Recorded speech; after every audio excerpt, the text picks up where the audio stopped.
Hello বন্ধুরা, কেমন আছেন? আশা করি ভালোই আছেন। লাইটক্রাফট স্কুলের ব্র্যান্ড নিউ এপিসোডে স্বাগত জানাচ্ছি আমি আরফি ইসলাম কদর। তো আজকের ভিডিওটির টপিক বেসিক্যালি হোয়াইটবোর্ড অ্যানিমেশন। আপনি যদি একজন ইউটিউবার হয়ে থাকেন অথবা আপনি যদি একজন কন্টেন্ট প্রডিউসার হয়ে থাকেন, সেই ক্ষেত্রে হোয়াইটবোর্ড অ্যানিমেশন হতে পারে আপনার জন্য বেস্ট চয়েস। কারণ আমরা সকলেই জানি ভিউয়ার্সদের হোয়াইটবোর্ড অ্যানিমেশন বেশি অ্যাট্রাক্ট করে থাকে। আর আপনি যদি ঠিক এমনই একটি অ্যানিমেশন বানাতে চান তাহলে আজকের ভিডিওটি না টেনে সম্পূর্ণ ভিডিওটি দেখতে থাকুন। আর হ্যাঁ, চ্যানেলে যদি আপনি নতুন হয়ে থাকেন সেক্ষেত্রে চ্যানেলটিকে সাবস্ক্রাইব করে পাশে থাকা বেল আইকনটিতে প্রেস করে দিন। এতে আমাদের চ্যানেলের কোনো ধরনের নোটিফিকেশন আপনার মিস হবে না। তো চলুন শুরু করা যাক। তো বন্ধুরা, আমরা আমাদের মোবাইল স্ক্রিনে চলে আসলাম। এখান থেকে আমাদের সর্বপ্রথম প্লে স্টোর যে অ্যাপ্লিকেশনটি রয়েছে এটিকে ওপেন করে নিতে হবে। এটিকে ওপেন করে নেওয়ার পরে আমরা সার্চ বারে লিখব বেনিমি, BENIME। এটি সার্চ করে নেওয়ার পরে সর্বপ্রথম যে অ্যাপ্লিকেশনটি চলে আসবে আমরা এটিকে ইনস্টল করে নিব। আপনারা ডিসক্রিপশন বক্সে এটির লিঙ্ক পেয়ে যাবেন, আপনারা চাইলে সেখান থেকে ডাউনলোড করে নিতে পারেন। আমার যেহেতু ইনস্টল করাই আছে সেক্ষেত্রে আমি অ্যাপ্লিকেশনটিকে ওপেন করছি। অ্যাপ্লিকেশনটিকে ওপেন করার পরে আমাদের সামনে এমন একটি ইন্টারফেস চলে আসবে। তো আমরা এখান থেকে প্লাস যে আইকনটি রয়েছে এটিতে প্রেস করে দিব। প্রেস করার পরে আমাদের সামনে একটি পপ আপ ইন্টারফেস চলে আসবে। এখানে আমরা দেখতে পাচ্ছি যে টাইটেল নামে একটি অপশন রয়েছে। এখানে আমরা আমাদের প্রজেক্টের যে কোনো একটি নাম দিতে পারি। তো আমি আমার প্রজেক্টের নাম টেস্ট 2 দিয়ে নিচ্ছি। এরপরে আমরা ক্রিয়েট মুভিতে প্রেস করে দিব। প্রেস করার পরে আমরা সরাসরি চলে আসব আমাদের হোয়াইটবোর্ড অ্যানিমেশন মেইন যে ইন্টারফেস রয়েছে সেখানে। এখানে আমরা কয়েকটি অপশন দেখতে পাচ্ছি, যেমন স্টিকার, টেক্সট, বিজি, হ্যান্ড এবং মিউজিক। সবগুলোর কাজ আমরা ধীরে ধীরে জানতে পারবো। তো এখানে প্রথমে যে অপশনটি রয়েছে স্টিকার নামের, এটিতে যদি আমরা প্রেস করি তাহলে আমরা অনেকগুলো অপশন দেখতে পাচ্ছি। এখানে আমরা বিভিন্ন ধরনের স্টিকার এখানে আমরা দেখতে পারবো। অ্যানিমেশন স্টিকার যেমন drawing, people, school, buildings, electronics, kitchen, furniture, shapes, তারপরে রয়েছে লটি আর্ট, ওয়েদার, সোশ্যাল মিডিয়ার যে আইকনগুলো রয়েছে আমরা এটাও এখানে পেয়ে যাচ্ছি। এছাড়া আমরা বিভিন্ন ধরনের ক্যারেক্টার এখানে পেয়ে যাচ্ছি। তো এখান থেকে আমরা যে কোনো একটি ক্যারেক্টার নিয়ে নিচ্ছি। নেওয়ার পরে আমরা নিচে দেখতে পাচ্ছি যে সাইজ নামের একটি অপশন রয়েছে। এটি দিয়ে আমরা এর সাইজ বড় বা ছোট করতে পারবো।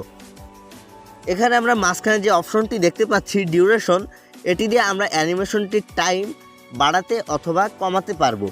তো এখানে আমার 3 দেওয়া রয়েছে, এখানে আমরা 4, 5 এভাবে করে নিলে ঠিক তত সেকেন্ড পর্যন্ত অ্যানিমেশনটি স্ক্রিনে রান করবে।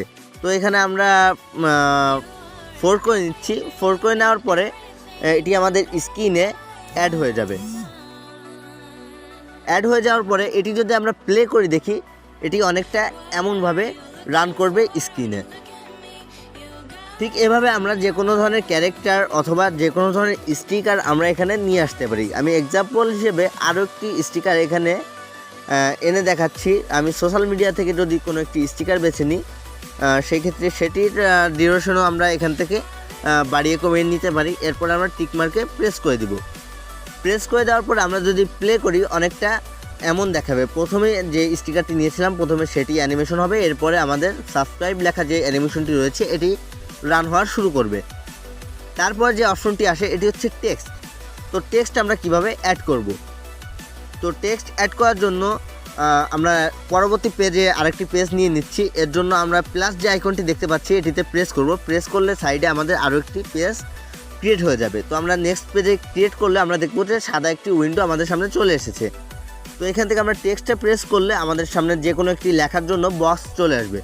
এখানে আমরা যদি লিখি hello friends, welcome to Lightcraft school, এটি লেখার পরে আমরা ইনসার্টে প্রেস করব। ইনসার্টে প্রেস করলে এই লেখাটি আমাদের স্ক্রিনের ভিতরে চলে আসবে। তো এখান থেকে আমরা এটিরও সাইজ বাড়িয়ে কমিয়ে নিতে পারি। এরপরে আমরা উপরে যে 2টা এ দেখতে পাচ্ছি এটিতে প্রেস করলে আমরা বিভিন্ন ধরনের ফন্ট এখানে দেখতে পারবো। আমরা এখান থেকে বিভিন্ন ধরনের ফন্ট ইচ্ছা করলে সিলেক্ট করে নিতে পারি। এর পাশে যে কালো আইকনটি রয়েছে এটিতে আমরা যদি প্রেস করি তো এখানে আমরা একটি এমন ইন্টারফেস দেখতে পারবো। এটিকে যদি আমরা হালকা করে টেনে দিই সেই ক্ষেত্রে এখানে বিভিন্ন ধরনের কালার চলে আসবে। তো আমরা এখান থেকে যে কোনো ধরনের একটি কালার সিলেক্ট করে নিতে পারি। সিলেক্ট করে ওকেতে প্রেস করলে আমরা দেখব যে স্ক্রিনে আমাদের যে টেক্সটটি ছিল এটির কালার চেঞ্জ হয়ে গিয়েছে। এরপরে আমরা দেখতে পাচ্ছি যে 101টি লেখা রয়েছে, এটিতে আমরা যদি প্রেস করে বাড়িয়ে দিই সেক্ষেত্রে আমাদের টেক্সটের যে সাইজটি রয়েছে এটি বড় অথবা ছোট হবে। তো আমাদের এই সাইজটি ভালো লাগছে না, এই জন্য আমরা এটির সাইজটিকে একটু কমিয়ে নিচ্ছি, বাড়িয়ে নিচ্ছি। নেওয়ার পরে আমরা টিক মার্কে প্রেস করে দিব। টিক মার্কে প্রেস করার পরে আমরা যদি এটিকে প্লে করে দেখি তাহলে এটি অনেকটা এমন আসবে। প্রথমে আমাদের যে স্টিকারটি নিয়েছিলাম সেটি আসবে, এরপরে আমাদের সাবস্ক্রাইব যে স্টিকারটি নিয়েছিলাম সেটি চলে আসবে। এর পরবর্তীতে আমাদের যে টেক্সটটি নিয়েছিলাম সেটি অ্যানিমেশন আকারে চলে আসবে। এইভাবে আমরা যে কোনো ধরনের টেক্সট আমাদের স্ক্রিনে অ্যাড করতে পারি এবং আমরা যতই আমরা টেক্সট নিই বা স্টিকার নিই সেজন্য আমাদের নতুন নতুন একটি উইন্ডোর প্রয়োজন হবে। এজন্য আমরা প্লাস আইকনে প্রেস করে নতুন একটি উইন্ডো নিয়ে নিতে পারি। সেক্ষেত্রে আবারও একটি হোয়াইট বোর্ড আমাদের সামনে চলে আসবে। তারপর যে অপশনটি রয়েছে এটি হচ্ছে বিজি বলতে এখানে বোঝানো হয়েছে ব্যাকগ্রাউন্ড, অর্থাৎ আপনি আপনার যে কোনো একটি ব্যাকগ্রাউন্ড সিলেক্ট করে নিতে পারেন। এর জন্য আপনার ব্যাকগ্রাউন্ডে প্রেস করলে বিভিন্ন ধরনের কালার শো করা হবে, এখান থেকে আমরা যে কোনো একটি ব্যাকগ্রাউন্ড চুজ করে নিতে পারি। এরপর আমরা ওকেতে প্রেস করলে সেই রঙের একটি ব্যাকগ্রাউন্ড আমাদের সামনে চলে আসবে। যেহেতু আমরা হোয়াইট বোর্ড অ্যানিমেশন করছি সেই ক্ষেত্রে আমি সাজেস্ট করবো যে সবসময় ব্যাকগ্রাউন্ডটিকে হোয়াইট রাখার চেষ্টা করবেন। এর পরবর্তীতে আমরা যে অপশনটি দেখতে পাচ্ছি হ্যান্ড নামের একটি অপশন, এটিতে যদি আমরা প্রেস করি তো আমাদের সামনে বিভিন্ন ধরনের হাতের ছবি চলে আসবে। তো আমরা এখান থেকে যে কোনো একটি হাত আমরা সিলেক্ট করে নিতে পারি, তাহলে আমাদের অ্যানিমেশনের সময় সেই হাতটি দিয়ে স্ক্রিনের উপরে লেখা হবে। তো আমি এটিকে সিলেক্ট করে নিচ্ছি। এখানে একটি টেক্সট আমরা অ্যাড করে দেখতে পারি।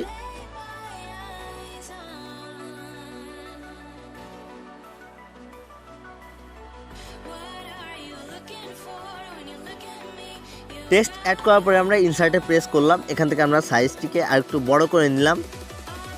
আমরা এটার যে লেআউটটি রয়েছে সেটিকেও একটু বড় করে নিচ্ছি।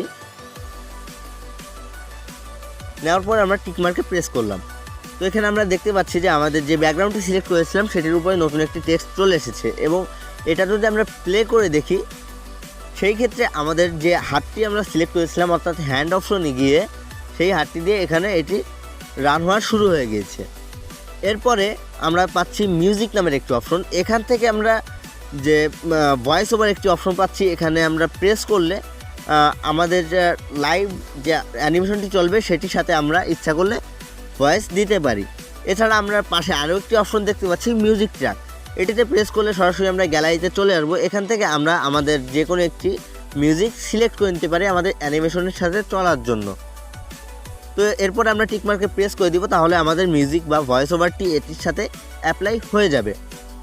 এরপরে আমাদের কিভাবে এটিকে আমরা রেন্ডার করব, এর জন্য আমরা শেয়ার যে অপশনটি দেখতে পাচ্ছি এই শেয়ার আইকনটিতে প্রেস করব। প্রেস করার পরে আমাদের সামনে একটি ইন্টারফেস চলে আসবে যেখানে আমাদের মুভি নেম জিজ্ঞেস করা হবে। এখানে আমরা লিখতে পারি আমাদের যে কোনো একটি নাম যেটি যে রিলেটেড আমরা হোয়াইট বোর্ড অ্যানিমেশন মেক করছি সেই রিলেটেড একটি নাম দিয়ে আমরা মেক মুভিতে প্রেস করে দিব। এরপরে এটি আস্তে আস্তে রেন্ডার হওয়া শুরু হয়ে যাবে। তো এটিতে খুবই স্বল্প সময়ের মধ্যে আপনি খুব সহজে একটি স্মার্টফোনের মাধ্যমে একদম প্রফেশনাল একটি হোয়াইট বোর্ড অ্যানিমেশন বানাতে পারেন। তো আমি এখানে বেসিক যে কাজগুলো ছিল সেটি এখানে শেখানোর ট্রাই করেছি। এরপরে আমাদের যে মুভিটি ছিল বা হোয়াইট বোর্ড অ্যানিমেশনটি ছিল সেটি আমাদের গ্যালারিতে চলে যাবে। এছাড়া আমরা যদি অর্ধেক কাজ করে পরবর্তীতে আবার কাজ করতে চাই রেন্ডার না দিয়ে, সেক্ষেত্রে আমরা এখানে সেভের যে একটি আইকন রয়েছে এটিতে প্রেস করব। প্রেস করলে এখানে সেভ অ্যাজ প্রজেক্ট লেখাটি চলে আসবে। এখানে আমাদের জিজ্ঞাসা করা হচ্ছে do you want to save your movie in project, অর্থাৎ আমরা কি প্রজেক্ট হিসেবে আমাদের যে অ্যানিমেশনটি বানিয়েছি সেটিকে সেভ করতে চাচ্ছি কিনা। তো এখানে আমরা ইয়েসে প্রেস করে দিব। ইয়েসে প্রেস করার পরে এটি আমাদের প্রজেক্ট হিসেবে সেভ হয়ে যাবে। তো এখান থেকে আমরা বের হওয়ার পরে আমরা দেখতে পাচ্ছি যে এখানে আমাদের সেই অ্যানিমেশনটি প্রজেক্ট হিসেবে অলরেডি সেভ হয়ে গিয়েছে। তো বন্ধুরা আজকে ভিডিও ছিল এই পর্যন্তই, দেখা হবে সামনের ভিডিওতে। অ্যান্ড্রয়েড রিলেটেড টিউটোরিয়াল নিয়মিত পেতে আমাদের চ্যানেলটিকে সাবস্ক্রাইব করে পাশে থাকা বেল আইকনটিতে প্রেস করে দিন। ধন্যবাদ সবাইকে, ভালো থাকবেন, সুস্থ থাকবেন।